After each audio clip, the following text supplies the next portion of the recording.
Hey everybody, it's Neil, and check out what I have here. I have a fire blanket. I don't think I'm going to open the whole thing up, but I'll show you guys what it is, and it's really great for to have around if you have it, just handy in a kitchen or RV or anywhere that there might be a fire. It's good to have something like this nearby, so you have it just right there. I think you pull it down, and then it will open up the Velcro here. I'm going to just open it up and show you guys what it looks like without unfolding it, or maybe I will unfold it a little bit.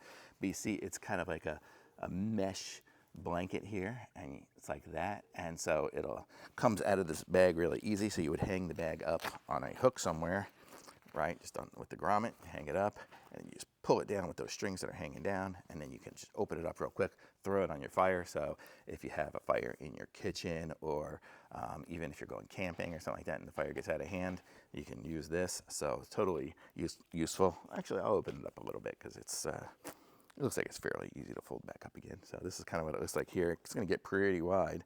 It looks like the size is 1.2 meters, so I'm going to guess about 4 feet by 1.8 meters, so about 5.5 feet. So that's it. So you guys can't tell anyways, but it's that big. So really cool, nice blanket, and not to keep you warm, but to cover up in case there's a fire. Definitely a useful thing to have. So definitely keep one of these handy if you can. And super easy to use. Is pull down, drape over the fire, and do it. Or you can even roll in it if you get your clothing on fire. So anytime you're near a fire, just have some sort of fire protection nearby. So thumbs up.